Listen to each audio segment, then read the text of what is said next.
நாங்கள் ஏற்கனவே 2011ஆம் ஆண்டு பகுதி ஒன்று நாங்கள் டிஸ்கஸ் பண்ணிட்டு இருக்கிறோம். ஏற்கனவே நாங்கள் ஒரு 30 வினாக்கள் நாங்கள் டிஸ்கஸ் பண்ணினோம். அடுத்ததாக இன்னும் ஒரு 20 வினாக்கள் இருக்குது. நாங்கள் இங்கு அதாவது ஏபிசிடி வகை வினாக்களுக்கு நாங்கள் வந்திருக்கிறோம். இந்த 10 வினாக்கள் வருது. இந்த ஏபிசிடி வகையில பொதுவாக ஒரு 10 வினாக்கள் வருது உங்களுக்கு தெரியும். ஆகவே இந்த வினாக்கள் தான் மிச்சம் கவனமா இருக்க வேணும். அதிகமானவங்க இந்த வினாக்கள்ல தான் அதிகமாக பிளவிடுவாங்க. இங்க உங்களுக்கு இந்த அறிவுறுத்தல் சுருக்கங்கள் தந்திருக்கு, உங்களுக்கு தெரியும். இவ்வாறான ஆன்சர்ஸ் வருதுன்னு உங்களுக்கு தெரியும். நாங்க அதை பார்ப்போம். இத பாருங்க, 31வது வினா. கீழே தரப்பட்டுள்ள சமநிலை பற்றிய பின்வரும் கூற்றுக்களில் எது எவை உண்மையானவை? ஒரு சமநிலை தந்திருக்கிறாங்க. 2H2O திரவம் என்று சொல்லி 31வது வினா நாங்க டிஸ்கஸ் பண்றோம். இங்கு இது H3O பிளஸ் ஆகவும் H3O பிளஸ் ஆகவும் அங்கால OH மைனஸ் ஆகவும் இவ்வாறு அடைஞ்சிருக்குது. நாங்க பார்ப்போம். ஏ பகுதி சொல்ல இருக்கிறாங்க. 25 பாகைசிக்கு மேற்பட்ட வெப்பநிலையில் H3O பிளஸ் தர OH மைனஸ் சரிவு பெரிது 1 தர 10⁻14 என்று சொல்லிக்கிறாங்க. இங்க உங்களுக்கு தெரியும் KW சம்பந்தமா கதைச்சிருக்குது. இந்த KW பெருமானம் உங்களுக்கு தெரியும் 25 பாகைசில பொதுவாக H பிளஸ் H3O பிளஸ் செறிவு தர OH மைனஸ் செறிவு பொதுவாக இது ஒரு 25 பாகைசியாக இருந்தால் அது உங்களுக்கு தெரியும் 1 தர 10⁻14 மூல் வர்க்கம் டெசிமீட்டர் -6 என்று தெரியும். 14 இது ஒரு 25 தாண்டினால், அதாவது இது ஒரு 80 பாகைசி அளவுல வந்தால் இந்த பெருக்கம் உங்களுக்கு தெரியும் 1 தர 10⁻12 அதிகரிக்கும். அதாவது இது கவனம் குறைகிறதில்ல, அதிகரிக்கிறது தெரியும். இது பெரும்பாலும் அதிகரிக்கிறது தெரியும். ஆகவே இந்த முதலாவது கருத்து H3O பிளஸ் தர OH மைனஸ் 1 தர 10⁻14 விட பெரியது. ஆகவே அந்த கருத்து உண்மை இல்லையா? ஏ என்ற கருத்து தெளிவாக உண்மையாக சொல்லியிருக்கிறாங்க. அங்கால பிக்கு வருவோம். அது எந்த ஒரு நீர் மென்னமில கரைசலும் இருக்கும். ஆகவே பொதுவாக அது எந்த ஒரு நீர் மென்னமில கரைசலும் இருக்கும் என்றால் அது அவங்களுக்கு தெரியும் அது ஒரு அமில கரைசலாக இருக்கலாம், கார கரைசலாக இருக்கலாம், அல்லது நடுநிலை கரைசலாக இருக்கலாம். எங்கும் கட்டாயம் என்ன செய்யும்? H3O பிளஸ் இருக்கும், OH மைனஸ் இருக்கும். அது ஒரு அமிலமாக இருந்தால் H3O அதாவது H3O பிளஸ் உயர்வாக இருக்கும் OH மைனஸ். அது காரமாக இருந்தால் OH மைனஸ் உயர்வாக இருக்கும். அது நடுநிலை அல்லது நீருக்கு அல்லது நடுநிலை கரைசலாக இருந்தால் அது H3O பிளஸ் OH மைனஸும் சமனாக இருக்கும். ஆகவே அதைத்தான் நாங்கள் சொல்லி இருக்குது. ஆகவே இந்த கருத்து உண்மை இல்லையா? அது ஒரு புறவெப்ப தாக்கமாகும். இந்த தாக்கம் இங்கு ஒவ்வாதேற்றங்கள் பிரிகை அடைஞ்சிருக்குது. ஒரு போதும் இந்த தாக்கம் நீர்த கூட்ட பிரிகை என்று சொல்றது ஒருபோதும் புறவெப்பமா இருக்க இயலாது. ஒவ்வாதேற்றங்கள் பிரிகை அடைந்திருக்கிறதால அது கட்டாயமாக வெப்ப தாக்கமாக வரப்போகுது. ஆகவே சி என்ற கருத்து தவறானது. டி என்ற கருத்து எண்ணீர் தொகுதிக்கும் H3O பிளஸ் சமன் OH மைனஸ். அவங்களுக்கு ஏற்கனவே சொன்னேன் நடுநிலையில மட்டும்தான் H3O பிளஸ் OH மைனஸுக்கு சமனாகும். அமில கரைசலாக இருந்தால் H3O பிளஸ் உயர்வு சொன்னோம், காரமாக இருந்தால் OH மைனஸ் உயர்வு சொன்னோம். ஆகவே இங்க எண்ணீர் தொகுதிக்கும் என்று சொல்றது பிள்ளைகளே டி என்ற கருத்து பிள்ளை. ஆகவே A, B உண்மை என்பதால முதலாவது விடை பொருத்தமானதாக இருக்கும். 32வது வினாவை நோக்கி நாங்கள் வருவோம். பின்வரும் சேர்வையின் கட்டமைப்பு பற்றிய சரியான கூற்று. ஆகவே இவ்வாறான இந்த கட்டமைப்புகள் சம்பந்தமாக தார நேரம் இந்த கலப்பு அல்லது பிணைப்பு நீளங்கள் அல்லது பிணைப்பு கோணங்கள் அல்லது தளங்கள் சம்பந்தமாக வர நேரம் நீங்க முடிந்த அளவு அந்த கட்டமைப்புக்குரிய 3D கட்டமைப்பு வரைந்து கொள்ளுங்க.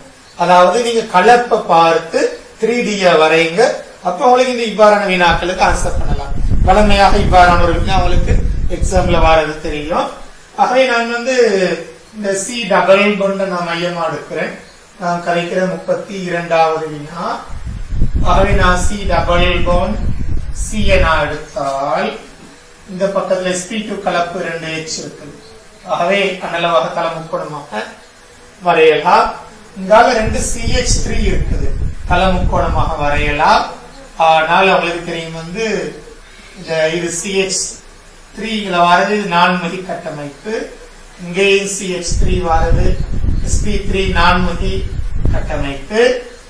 ஆகவே நாங்க இது sp2 என்று தெரியும், இது sp2 என்று தெரியும், இது sp3 என்று தெரியும், இது sp3 என்று தெரியும். ஆகவே sp3 என்றால் இங்கு 2 பிணைப்பு தான் அந்த தளத்துல வரலாம். இது தளத்துக்கு வெளியால, இது தளத்துக்கு உள்ளால போற மாதிரி இருக்கும். ஒரு பிணைப்பு தளத்துக்கு வெளியால, ஒன்று தளத்துக்கு உள்ளால போற மாதிரி வருவாரு. இந்த பீக் வந்து தளத்துக்கு வெளியே வரத்தை காட்டுது, இந்த பீக் வந்து தளத்துக்கு உள்ளுக்கு வரும். இந்த 2 மாறியும் எழுதலாம். ஆனா தளத்துல 2 பிணைப்பு தான் காட்ட முடியும். நான்முகியில தளத்துல 2 பிணைப்பு தான் காட்ட முடியும். ஆகவே இந்த எழுத்துக்களை நாங்க குறித்தாமல் x y z என்று சொல்லி நாங்க காட்டப்பட்டிருக்குது. ஆகவே நாங்க இந்த x y z சம்பந்தமாக சில கருத்துக்களை பார்ப்போம். x y z என குறிப்பிடப்பட்டுள்ள கார்பன் அணுக்கள் ஒரே நேர்கோட்டின் மீது இருக்கின்றன. பாருங்க, x y z ஒரு போதும் ஒரே நேர்கோட்டில் இருக்க முடியாது. ஏதாவது 2 மட்டும்தான் ஒரு நேர்கோட்டில் இருக்கலாம். x y z இந்த 3 கார்பனும் ஒரே நேர்கோட்டில் இருக்க முடியாத காரணம் இது sp2 கலப்பு. ஆகவே கட்டாயம் 120 மாறப்போகுது. ஆகவே இந்த முதலாவது கருத்து தெளிவாகவே தவறானது. x என குறிப்பிடப்பட்டுள்ள கார்பன் அணுவில் உள்ள CH பிணைப்புக்கு இடையே உள்ள கோணம் 160. இந்த CH பிணைப்பு கோணம் அண்ணளவாக தல முக்கோணம் என்றால் அண்ணளவாக ஒரு 120 பாகையாம இங்க 160 என்று தந்திருக்குது. ஆகவே B என்ற கருத்தும் தெளிவாகவே தவறானது. சிக்கு வருவோம். எல்லா 4 கார்பன் அணுக்களும் ஒரே தளத்தில் இருக்கிறார். ஆகவே இந்த கார்பன் தல முக்கோணம் என்பதால 4 கார்பனும் இந்த தளத்துல காணப்படுது. இங்கு இந்த 4 ஐதரசனையும் தவிர மீது எல்லா ஐதரசனும் இதே தளத்தில் இருக்கும். இந்த 4 ஐதரசனங்கள் மாத்திரம்தான் இந்த தளத்தில், இந்த போர்டின தளத்தில் காணப்பட முடியாது. இந்த போர்டின தளத்துல எல்லா அணுக்களும் போர்டின தளத்துல இருக்க 2 ஐதரசன் போர்டுக்கு வெளியால காணப்பட, 2 ஐதரசன் போர்டுக்கு உள்ளால காணப்படும். ஆகவே அந்த 3D நீங்க கற்பனை பண்ண வேண்டும். ஆகவே இங்கு அந்த கருத்து நாங்க பாருங்க, எல்லா கார்பன் அணுக்களும் ஒரே தளம் என்பது தெளிவாகவே உண்மை. அங்கால XY என குறிப்பிடப்பட்டுள்ள கார்பன் அணுக்களுக்கு இடையிலுள்ள தூரம், XY என குறிப்பிடப்பட்டுள்ள கார்பன் அணுக்களுக்கு இடையிலுள்ள தூரம் YZ என குறிப்பிடப்பட்டுள்ள கார்பன் அணுக்களுக்கு இடையிலுள்ள தூரத்திலும் பார்க்க குறை. YZ வந்து ஒற்றை பிணைப்பா இருக்குது, XY வந்து டபுள் பாண்டா இருக்குது, கட்டாயம் இது குறைவாக இருக்கும். ஆகவே இந்த கருத்து தெளிவாகவே உண்மை. ஆகவே C, D என்ற கருத்து தெளிவாக உண்மை. C, D உண்மை என்றால் நாங்க 3வது ஆப்ஷன் நாங்க வளமையாக. ஆகவே 3வது விடை உண்மையான. அடுத்ததாக நாங்க 33வது வினாவுக்கு நாங்க வரோம். 33வது வினாவுக்கு நாங்க வந்தால்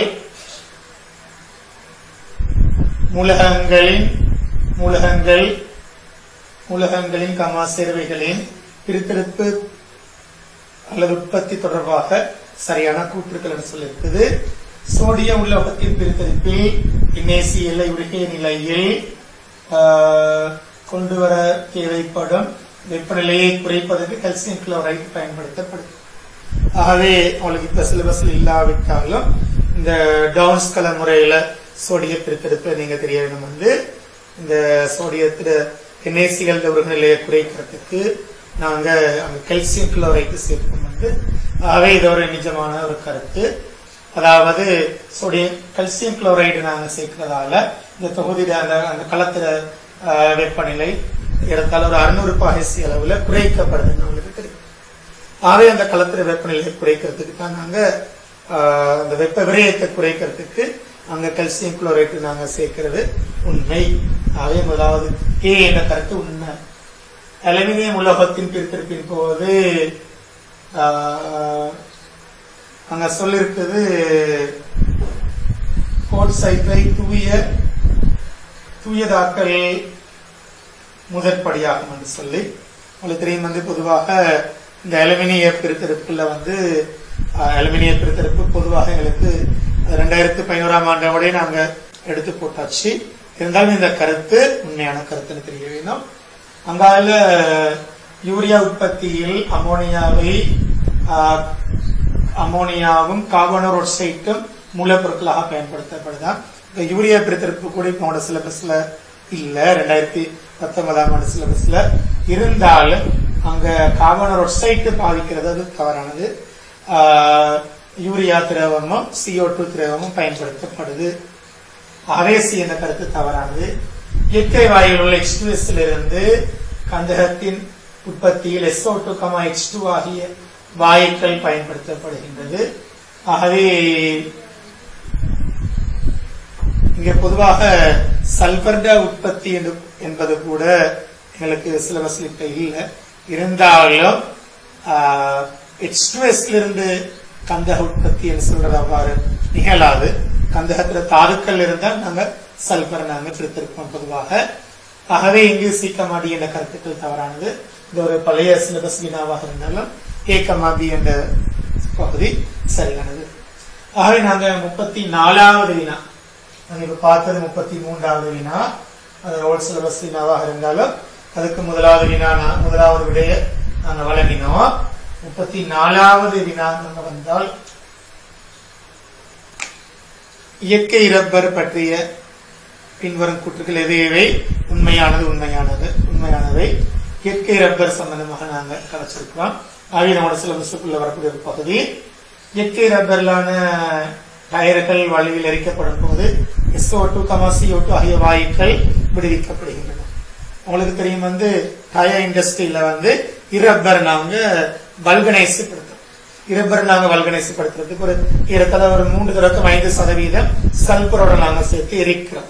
இவ்வாறு எரிக்கும் போது இருபரிமாண ரப்பர் படை என்ன செய்யுது, முப்பரிமாணமாக மாறுது. இவ்வாறு முப்பரிமாணமாக மாறுவதால ரப்பர் வன்மை அதிகரிச்சு நீட்சி குறைவடைந்து தேய்மானம் குறைவடைந்து இதுல பொருளாதார ரீதியாக பயனுள்ளதாக மாற்றப்படுது.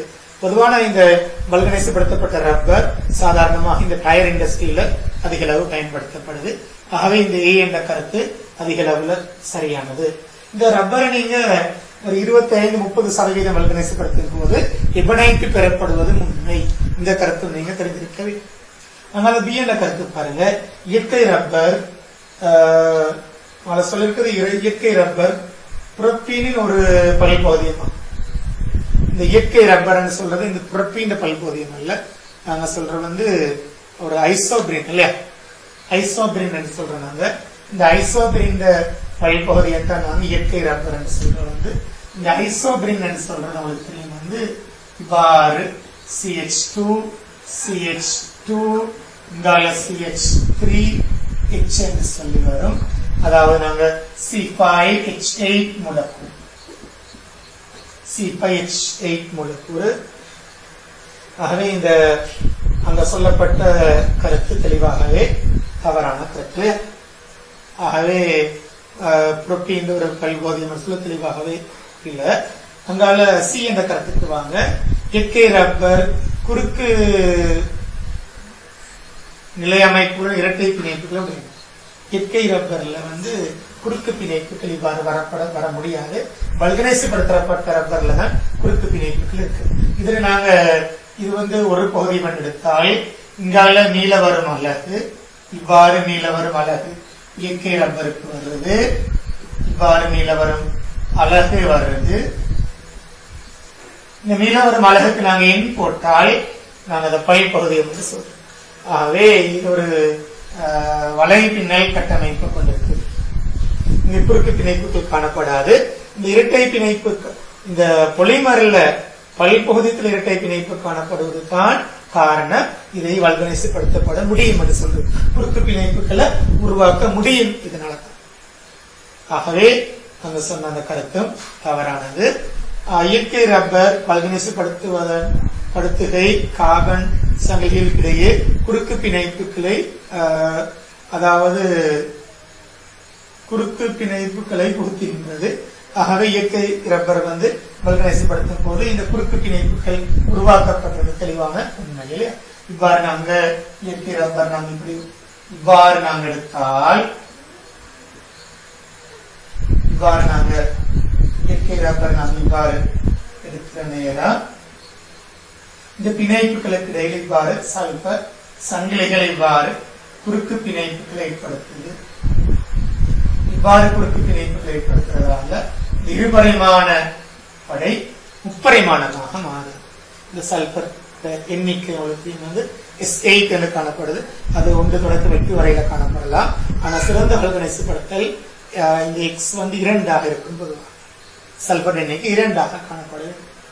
ஆகவே இந்த வல்கனைசுப்படுத்தல் சம்பந்தமாக கட்டாயம் நீங்க தெரிஞ்சிருக்கிற சிலபஸ்ல இது இருக்குது. ஆகவே நாங்க இவ்வாறு பார்க்கும் போது இங்கு நாங்க பார்க்க விடயங்கள் A, D என்பன சரியான கருத்துக்கள்.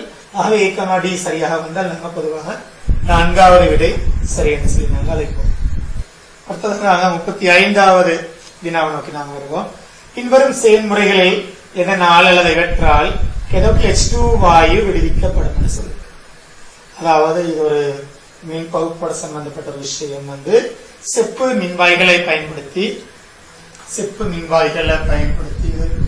பார்ப்போம். வந்து 35வது வினா செப்பு மின்வாய்களை பயன்படுத்தி செப்பு மின்வாய்களா CSO கரைசலை மின் பகுக்கிறாங்களா? CSO கரைசல் மின் பகுக்கிறது. ஆகவே நாங்க இவ்வாறு நாங்க மின் பகுப்புக்கு நாங்க கரைத்தால் இது பிளஸ் இது மைனஸ். ஆகவே கட்டாயம் இது வந்து கேதோடாக இருக்கும், இது அனோடாக இருக்கும். மைனஸ் மின்வாய் பிளஸ் மின்வாயாக இருக்கும். ஆகவே நாங்க பொதுவாக அனோடுன்னு நாங்க கதைக்கிற நேரம் வந்து சடத்துவ மின்வாய்கள் வராமல் இவ்வாறு வந்தால் கட்டாயம் வந்து அந்த அனோட்டு கரையும். இந்த சடத்துவ மின்வாய்கள் கரைக்கிற நேரம் இந்த பிளாட்டினமோ அல்லது கார்பனோ அல்லது நாங்க டைட்டேனியமோ பயன்படுத்தினால் மாத்திரம்தான் இந்த அனோட்டு கரைய முடியாது. ஆகவே இங்கு அனோடு இவ்வாறு செப்பு இருக்கிறதால இந்த சடத்துவ மின்வாய் அல்ல. ஆகவே இந்த அனோட்டு கரையும். இங்க வினாவை நீங்க பாத்தீங்கன்னா உங்களுக்கு புரியும். வந்து இந்த வினால கதோட்ட சம்பந்தமா கரைச்சிருக்காங்க.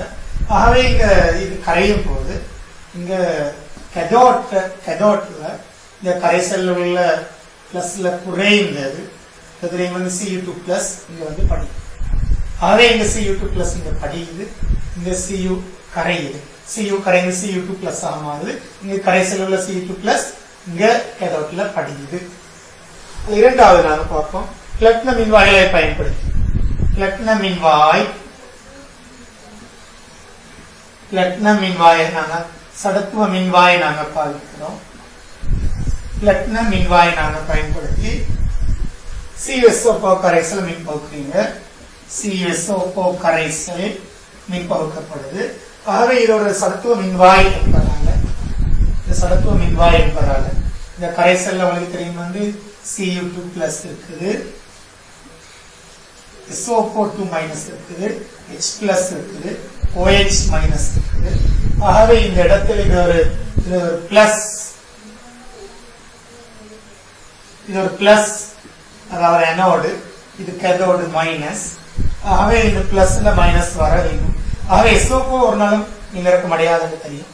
ஆகவே இங்கு 4 OH மைனஸ் இங்க அனோட்ல OH மைனஸ் மின்னிறக்கம் அடைந்து O2 வாயுவை வெளியிருக்கும். அனோட்ல OH மைனஸ் மின்னிறக்கம் அடைந்து O2 வாயுவை வெளியிருக்கும். இந்த கேதோட்ல இருக்கிறதுக்குள்ள பிளஸ்ல குறைந்தவர் இங்கு உங்களுக்கு தெரியும் வந்து H பிளஸ் விட Cu2 பிளஸ். ஆகவே Cu2 பிளஸ் வந்து படியும். ஆகவே ஏயும் வர முடியாது, பியும் வர முடியாது. ஆகவே ஏயும் வர முடியாது. ஏயிலையும் வந்து H2 வாயு கேதோட்ல விடுவிக்கப்படல, பியிலையும் H2 வாயு விடுவிக்கப்படல. சி என்ற கருத்துக்கு நாம் வருவோம். கார்பன் மின்வாய்களை பயன்படுத்தி நீரின் மின் பகுப்பு. இந்த கார்பன் மின்வாயை பயன்படுத்தி அதுவும் சடத்துவ மின்வாய் கார்பன் மின்வாயை பயன்படுத்தி காரிய நீர்ந்த மின் பகுப்பு. உண்மையிலே ஒரு சிறிதளவு H பிளஸ் சேர்த்துதான் நாங்கள் நீரை மின் பகுக்க வேண்டும். சாதாரணமாக நீர்மின் பகுக்கப்படுறது கடினம். ஆகவே நீண்ட மின் பகுப்பு இங்கு H பிளஸ் இருக்குது, OH மைனஸ் இருக்குது. ஆகவே இங்கு சமத்துவ மின்வாய் என்பதால இந்த NOட்ல OH மைனஸ் மின்னிறக்கம் அடைந்து O2 வாயுவை விடுவிக்கும்.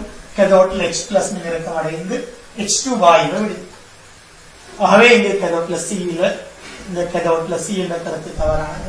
சரியானது Cல, அதாவது C என்ற கருத்துல நீங்க இந்த காரியத்தை பயன்படுத்தி மின் பகுத்தீங்கன்னு சொன்னால், நீரை மின் பகுத்தீங்கன்னு சொன்னால் அந்த கட்டாயம் வந்து H2 வாயு கேதோட்ல விடுவிக்கப்படும். 2H பிளஸ் H2 விடுவிக்கப்படும். அல்லது நீருக்குரியது நாங்கள் H2O H2 விடுவிக்கப்படும். இங்க உங்களுக்கு கேதோட்ல இரண்டு முறைகள் இருக்குது. 2H plus H2 விடுவிக்கப்படுவோம். அல்லது இதே எழுதலாம் 2H2O H2 சக 2OH மைனஸ் இவ்வாறு எழுதுவது மிக பொருத்தமானதாக இருக்கும். ஆகவே இந்த C என்ற கருத்து சரியானதாக இருக்குது. அங்கால Dக்கு நாங்கள் வருவோம். கார்பன் மின்வாய்களை பயன்படுத்தி நீர் NaCl கரைசலினை மின் பகுப்பு செய்தல். அப்ப கார்பன் மின்வாயை நாங்கள் பார்க்கிறோம். கார்பன் மின்வாய்களை பயன்படுத்தி இவ்வாறு கார்பன் தான் இது மைனஸ் இது பிளஸ் NaCl நீர் கரைசல். ஆகவே இங்க Na பிளஸ் இருக்குது, Cl மைனஸ் இருக்குது, H பிளஸ் இருக்குது, OH மைனஸ் இருக்குது. ஆகவே இங்க எந்த ஒரு கரையும் இல்லை. இந்த அனோட பொறுத்த வரையில இங்க Cl மைனஸுக்கு வரலாம் அல்லது OH மைனஸுக்கு வரலாம். அது யாரு வருவது என்று சொல்றது இந்த NaCl செறிவுல தங்க இருக்கு. NaCl செறிவு ஏறத்தாழ Cl மைனஸ் செறிவு ஒரு 10 மடங்கால் அதிகரித்தால் கட்டாயம் Cl மைனஸ் மின்னிறக்கம். அவ்வாறு செறிவு குறைந்தால் OH மைனஸ் மின்னிறக்கம் அடையும். ஆகவே இங்கு Na பிளஸ் ஒரு நாள் மின்னிறக்கம் அடைய முடியாது. அவர் Na பிளஸ் இந்த கெட்ரைன்ல பெரிய ஒரு மின்னிறக்கம் அடைகிறதா இருந்தால் அது Hg கரோடாக இருந்தால் மாத்திரம்தான் கெட்ரைன்ல பெரியவர் பிளஸ்ல புரிந்தவர் மின்னிறக்கம் அடையும். ஆகவே நான் இங்கு H பிளஸ் கட்டாயம் மின்னிறக்கம் அடையும். இது போன்ற ஒரு தாக்கத்தின் மூலம் 2H பிளஸ் அல்லது H2Oவுக்கு எழுத முடியும். H2O விடுவிக்கப்படுவது உங்களுக்கு இவ்வாறு எழுதலாம். ஆகவே இந்த வினாவுக்கு C, D என்பன சரியான விடைகள். ஆகவே மூன்றாவது விடையை வழங்கலாம். 36வது வினாவை நாங்கள் பார்ப்போம். பின்வரும் சேர்வை பற்றிய சரியான கூற்று அல்லது கூற்றுக்கள். ஒரு ஆல்டிகைட் Y என்ற ஒரு சேர்வை தந்திருக்கிறது. Y வந்து CH3 CH2 COH என்று இதுல முதலாவது கருத்து கொடுத்திருக்கு HCN-ஓட தாக்கம் அடையுதான் இலத்திரநாட்ட கூட்டல் தாக்கம் என்று கொடுத்திருக்கு. கவனம், இந்த தாக்கம் உங்களுக்கு தெரியும் வந்து Cn மைனஸ் தான் முதல்ல வந்து தாக்கும். இது ஒரு கர்நாட்ட கூட்டல் தாக்கம். ஆகவே இந்த கருத்து நீங்க சொன்ன விடைய முன்ன தாக்கத்துல வகை இல்லை. HCN தாக்கம் இருக்குது. ஆனா இந்த தாக்கத்தை நாங்க சொல்றது Cn மைனஸ் ஒரு கருநாடி. ஆகவே இது ஒரு கர்நாட்ட கூட்டு தாக்கம் அழைப்போம். ஆகவே இந்த A என்ற கருத்து தவறானது. B பாருங்க, Y என பெயரிடப்பட்டுள்ள கார்பன் அணுவுடன் இணைந்திருக்கும் ஹைட்ரஜன் அணுக்கள் அமில இயல்பை காட்டுதான். இந்த Y என்ற கார்பனுக்கு தான் Y என்று பெயர் போட்டீங்கள. ஆகவே இங்கு Y என குறிப்பிடப்பட்டுள்ள கார்பன் அணுக்கள் அமில இயல்பை கொண்டிருக்குதான். நீங்க தெரிய வேண்டும் வந்து இதுதான் அல்பா ஹைட்ரஜன். ஆகவே அதிக அமில வலிமையை கொண்டது இந்த அல்பா ஹைட்ரஜன். இந்த Y அல்ல, Y உள்ள ஹைட்ரஜன். இது ஒரு இது அல்பா ஹைட்ரஜன், இது பீட்டா ஹைட்ரஜன். இது carbonyl carbon, alpha hydrogen, beta hydrogen. ஆகவே அல்பா ஹைட்ரஜன் தான் பொதுவாக ஒரு நலிவான அமில இயல்பை காட்டக்கூடியது. ஆகவே B என்ற கருத்தும் தவறானது. அது சோடியம் போரோஹைட்ரஜன் தாக்கம் அடைந்த ஒரு ஆல்கஹாலை உண்டாக்குகின்றது.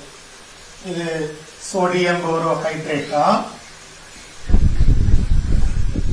சோடியம் போரோஹைட்ரேட்டோட தாக்கம் அடைந்து ஒரு ஆல்கஹாலை உண்டாக்குகின்றன. அவை நாங்கள் இதுக்கு சோடியம் போரோஹைட்ரேட் நாங்கள் தாக்கம் எழுதினால் CH3 CH2 COH H என்று சொல்லி வருது. அவை நாங்கள் இங்க பார்த்தால் அது சோடியம் போரோ ஹைட்ரஜன் தாக்கம் அடைந்து ஒரு அல்கஹோலை உண்டாக்குதுன்னு சொல்லப்போல இது ஒரு அல்கஹோல் இங்கு பெறப்பட்டிருக்குது. இது ஒரு சாதாரண ஒரு கால்பன் கருவி. ஆகவே இந்த கருத்து உண்மையானதாக இருக்குது இல்லையா? சி என்ற கருத்து உண்மை. அங்கால டிக்கு வருவோம். அது AgNH3 அதாவது நாங்க வெள்ளையாடி சோதனையை சொல்றோம். அதாவது நாங்க இங்கு NH3AgNO3 தொலைநின் சோதனை பொருள் ஒரு வடிவம் இங்கு வழங்கப்பட்டிருக்குது. தொலைநின் சோதனை பொருள் தாக்கப்படி விடப்படும் போது உட்சீற்றத்துக்கு உட்பட்டு ஒரு கார்பாக்சிலிக் அமிலத்தை உண்டாக்குது. உட்சியேற்றத்துக்கு போகுதா இது NH3AgNO3 தாக்கம் அடைந்தால் CH3 CH2 COO- ஆக மாறும். அல்லது இதை நாங்க OH என்று கொடுத்தா கூட இந்த கருத்து உண்மை. OH என்று வழங்கினா பிள்ளை இல்லை. O- என்று கொடுக்கலாம் ஒரு கருத்து அல்லது OH என்று கொடுக்கலாம். ஆகவே நாங்க இத OH என்று கொடுத்தால் C, D உண்மையான கருத்து. O- என்று கொடுத்தால் C மட்டும்தான் உண்மை. ஆகவே O- என்று நாங்க வழங்கினால் O- NH4+ அல்லது O- என்று வழங்கினால் 5வது விட பொருத்தம். OH என்று நாங்கள் இது சரியாக எடுத்தால் C, D 3வது விடை பொருத்தமாக. ஆகவே இந்த இயர்ல இந்த வினாவுக்கு 2 விடை வழங்கலாம் என்று சொல்லி நான் நினைக்கிறேன். சரி, ஆகவே நான் நினைக்கிறேன் இந்த 2 விடைகள் கட்டாயம் வழங்கப்பட்டிருக்கும். அடுத்த வினாவை நோக்கி நாங்கள் போவோம். அடுத்ததான 37வது கேள்வி பல்வைனைல் குளோரைட் PVC பற்றிய பின்வரும் கூற்றுகள் எவை உண்மையானது? இது ஒரு பல்போதைய மூலை தெரியும் PVC என்று சொல்லி. அதாவது நாங்கள் பொதுவாக PVC polyvinyl chloride vinyl chloride சொல்லப்போல CH2 டபுள் பாண்ட் CHCl இது வைனைல் குளோரைடு. ஆகவே இது ஒரு பகுதியம். நீலவரும் அலகு CH2 CHCl இது நீலவரும் அலகு. இதுக்கு நாங்க இன் போட்டால் பல்பகுதியமாக மாறும். இதைத்தான் நாங்க PVC என்று சொல்லி அழைக்கிற இந்த பயன்பாடு இந்த நீர்க்குழாய்கள் தயாரிப்பு மின்காவலிகள் தயாரிப்பு இவ்வாறு கலைக்க முடியும். ஆகவே நாங்க பார்ப்போம் PVC பத்தி சொல்லிருக்குது. அது வெப்பமாக்கப்படுவதால் மென்மையாக்கப்படத்தக்க தொகுப்பு, அதாவது ஒரு தொகுப்பு பல்பகுதியமாகும். அதாவது வெப்பமாக்கும் போது உருகும் குளிரை விட மீண்டும் வன்மை அடையும், மீண்டும் மீண்டும் வெப்பமாக்கப்படலாம். ஆகவே இது ஒரு வெப்ப இலகு பல்பகுதியம். இந்த தொகுப்பு பல்பகுதியம் இது ஒரு கூட்டல் பல்பகுதியம் என்று பொதுவாக சொல்லியிருக்குது. ஆகவே A என்ற கருத்தை நாங்கள் பொதுவாக உண்மை என்று சொல்லி இருக்கலாம். அது இரட்டை பிணைப்புகளை கொண்டிருப்பதில்லை. அதுல ஒரு பகுதியத்தில் இரட்டை பிணைப்பு இருக்குது. ஆனால் PVC-ல புலிவைனைல் குளோரைட்ல இரட்டை பிணைப்புகள் இல்லை. ஆகவே அந்த கருத்தும் சரியானது.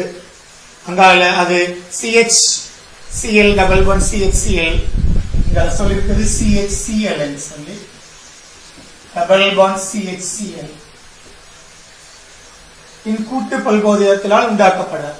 இவ்வாறு 2 Cl வர முடியாது. இதுதான் நாங்க ஒரு பகுதியம் என்று சொல்றது. ஆகவே இந்த கருத்து தவறானது. டி பார்ப்போம். அதை பல்போதிய சங்கிலிகளுக்கு இடையே நலிந்த மூலப்பிழை விசைகளை உடையது. இந்த பல்பகுதிய சங்கிலிகளுக்கு இடையில ஒரு நலிந்த மூலப்பிழை விசைகள் காணப்படலாம் என்று சொல்றது அது ஏற்றுக்கொள்ளக்கூடிய ஒரு கருத்து இல்லையா? ஆகவே ஒரு இதுல ஒரு முனைவாக்கம் ஒன்று எங்களுக்கு கலைக்க முடியும். ஆகவே ஒரு நலிந்த ஒரு மூலப்பிழை விசைகள் இந்த பல்பகுதிய சங்கிலிகளுக்கு இடையில தொழிற்பட முடியும் என்று சொன்னால் அந்த கருத்தை எங்களுக்கு ஏற்றுக்கொள்ள முடியும். ஆகவே இதன்படி இந்த தவறானது C மாத்தல் ABD 5வது ஆன்சர். ABD சரி என்றால் 5வது ஆன்சரை வழங்கலாம். 38வது வினாவை பொறுத்தவரையில பின்வருவனவற்றுள் எவை வாயுக்களின் மூலக்கூற்று இயக்க பண்புகள் கீழ் ஒரு எடுகோல் அன்று எடுகோள்கள் அல்ல. ஆகவே இயக்கவியல் மூலக்கூற்று கொள்கைகள் சம்பந்தப்பட்ட விடயம் உண்டு. ஆகவே வாயுக்களுக்கான இயக்கவியல் மூலக்கூற்று கொள்கை அல்லது மூலக்கூற்று கொள்கை எடுகோள்கள் கட்டாயம் நீங்க தெரிஞ்சிருக்க வேண்டும். அதுல சில விடயங்கள் நாங்கள் சுருக்கமாக சொன்னால் வாயு மூலக்கூறுகள் மிக அரிதாக காணப்படும். வாயு மூலக்கூறுகள் வேறுபட்ட குறிகள்ல நேர்கோட்டில் இயங்கிய வண்ணம் காணப்படும். வாயு மூலக்கூறுகள் அதாவது வாயு மூலக்கூறுகள் கோள வடிவமானவை, புள்ளி திணிவு நடத்தையை கொண்டிருக்கும். அதே போல வாயு மூலக்கூறுகளுக்கு இடையிலான மூலக்கூறுடைய விசை பூச்சியம். அதாவது இங்க தொகுதியில கனலோட ஒப்பிடும் போது வாயு மூலக்கூறுகள் கனலவை புறக்கணிக்கலாம். அதாவது பருமனற்ற வாயுக்கள், இலட்சிய வாயுக்கள் என்று சொல்ற பருமனற்ற வாயுக்கள். அதே போல இவை பூர்ணமான மேல் சக்திக்குரிய மோதல்களை கொண்டிருக்கும். அது மூலக்கூறா இருக்கலாம் அல்லது மூலக்கூறு சுவரா இருக்கலாம். பூர்ணமான மேல் சக்தி மோதல்கள் என்று சொல்லி நாங்கள் அழைப்போம். அதே போல நாங்க வாயுட தொகுதியில வாயுக்களின் தொகுதியில அதாவது நாங்க சொல்றது அமுக்கம் தோன்ற காரணம் வாயு மூலக்கூறுகள் சுவரோட நிகழ்த்தக்கூடிய மோதல்களாக இருக்கும். அந்த அமுக்கம் தோன்ற காரணம் வாயு மூலக்கூறுகள் சுவரோட நிகழக்கூடிய மோதல்கள். அதே போல இங்கு இயக்க சக்தி வெப்பநிலையில மட்டுமே தங்கியுள்ளது. வாயு மூலக்கூறு சராசரி இயக்க சக்தி தனி வெப்பநிலைக்கு நேர் விகித சமனாகும். இவ்வாறான கருத்துக்கள் தான் நாங்கள் இயற்பியல் மூலக்கூற்று கொள்கையிட எடுகோள்கள் என்று சொல்லி நாங்கள் அழைக்கிறோம். ஆகவே அது வெப்பமாக்க, அதாவது இங்க நாங்க பார்ப்போம் என்ற கருத்துக்கு நாங்கள் வருவோம். வாயு மூலக்கூறுகள் மிகச் சிறியனவாகையால் கணிப்புகள் அவற்றின் திணிவை புறக்கணிக்கலாம். இந்த திணிவு புறக்கணிக்க முடியாது, கன அளவு தான் புறக்கணிக்க முடியும். ஆகவே ஏ என்பது ஒரு வாயு மூலக்கூறுகளுக்கான எடுகோள் ஒன்று அல்ல. வாயு மூலக்கூறுகள் மிகச் சிறிய வகையால் கணிப்புகளின் அவற்றுகளின் கன அளவு புறக்கணிக்கப்படும். ஆகவே தெளிவான கருத்து, கன அளவு புறக்கணிக்க முடியும். அதாவது கவன இலட்சிய வாயுக்களுக்கு திணிவு தாராளமாக காணப்படலாம். ஆனால் பருமனற்ற வாயுக்களுக்கு தெரியும் கன அளவு தொகுதிர கன அளவோட புறக்கணிக்கப்பட முடியும். ஆகவே பி என்ற கருத்து சரியான. சி, வாயு மூலக்கூறுகளுக்கு இடையிலான மோதுகைகள் பூர்ணமான மீள்தன்மை உள்ளவை. பூர்ணமான மீள் சக்தி மோதல் என்று பொதுவாக நாங்கள் அழைக்க வேணும். இருந்தாலும் நீங்க பூர்ண மீள் தன்மை என்று ஏற்றுக்கொள்ள முடியும். ஆகவே அதுவும் சரியான கருத்து. ஒரு தரப்பட்ட வெப்பநிலையில் எவ்வாயு மூலக்கூறுகளும் இயக்க பண்பு சக்திகள் சமனம். தனித்தனி வாயு மூலக்கூறுகள் இயக்க சக்தி மாற்றலாம். இருந்தாலும் பொழுது மொத்த இயக்க சக்தி மாறாது. அதாவது சராசரி இயக்க சக்தி வெப்பநிலையில் மட்டுமே தங்கியுள்ளது. சராசரி இயக்க சக்தி தனி வெப்பநிலைக்கு நேர் விகித சமம். அவ்வாறு பார்க்கிற நேரம் நாங்க இங்கு தரப்பட்ட வெப்பநிலை எல்லா வாயு மூலக்கூறுகளும் இயக்க பண்பு சக்தி சமன் என்பது தெளிவாகவே பிழையான ஒரு கருத்து. ஆகவே இங்க ஏக்கமாடி இந்த இயற்பியல் மூலக்கூறுகளுக்கு எடுகோள்கள் அல்ல. ஆகவே நாங்க அடுத்ததாக 39வது வினாவை நோக்கி நாங்கள் வருவோம். 39வது வினாவை நோக்கி நாங்கள் வந்தால்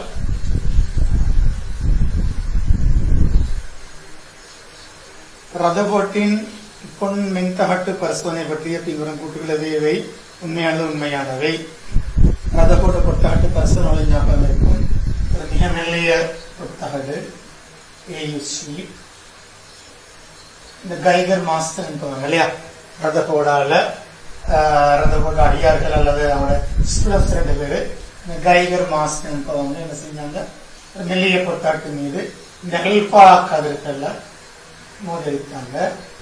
இவ்வாறு ஹெல்பா கதிர்களை மோதலிக்கும் போது மிக முக்கியமான 3 அவதானங்களும் முக்கியமான 3 முடிவுகளும் பெறப்பட்டது இல்லையா.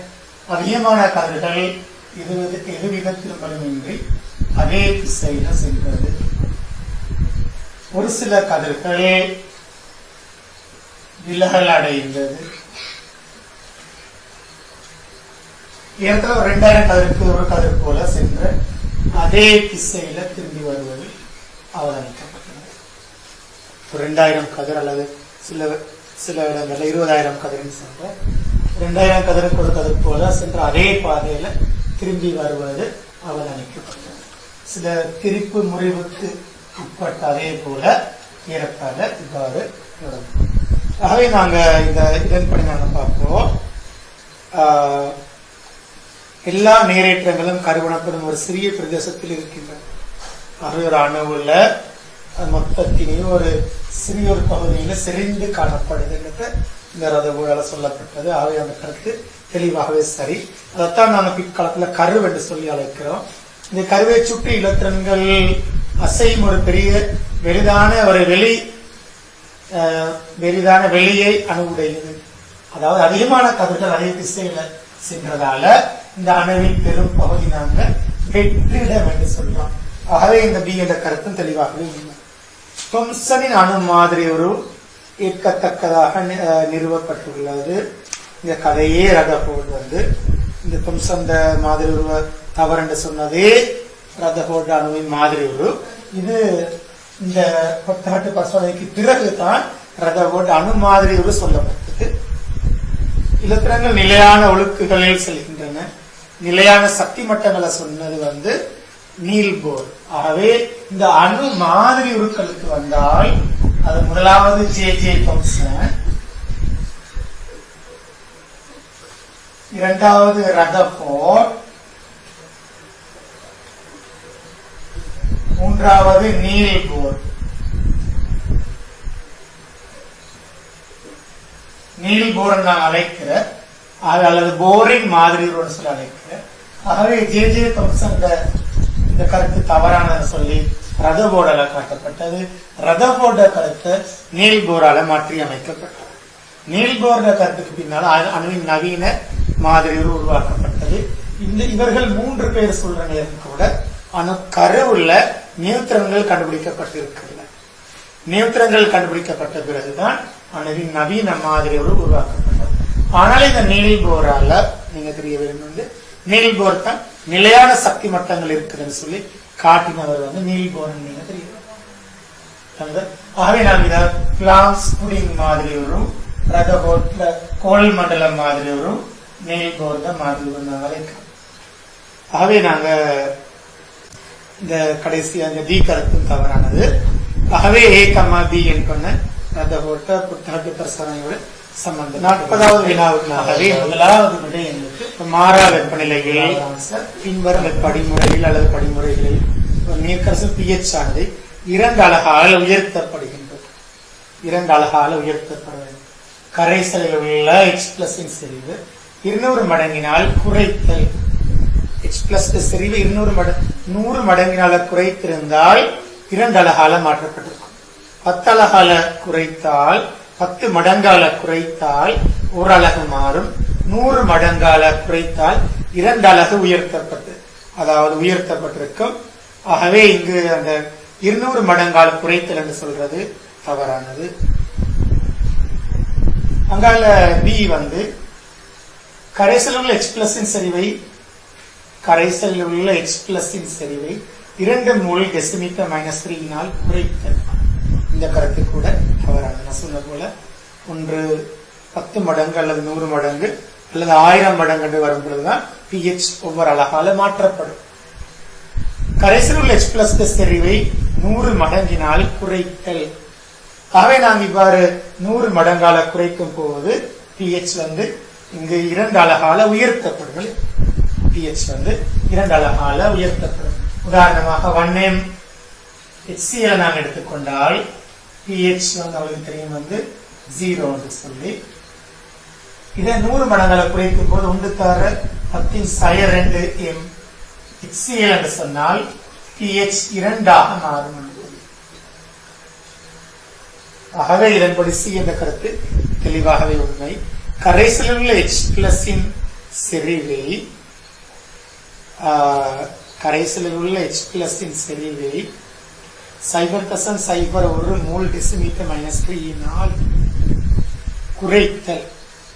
இங்கு ஆரம்பம் எங்களுக்கு எவ்வளவு ஒன்று தெரியாது. ஆனால்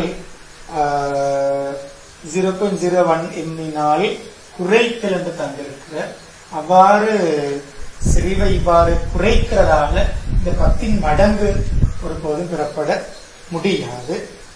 ஆகவே இதன் அடிப்படையில் டி அவங்களுக்கு டி எங்களால சரியான ஒரு விடையாக எங்களுக்கு ஏற்றுக்கொள்ள இயலாது. ஆகவே இந்த சி மாத்திரம்தான் 2 அலகால உயர்த்தப்படுவதற்கான காரணமாக அமையுமலே. ஆகவே இதன்படி நாங்கள் பார்த்தால் சி என்பது 5வது விடையை பெற்றுள்ள சி மாத்திரம் உண்மை இருந்தால் 5வது விடையை தான் இங்கு பொருத்தமான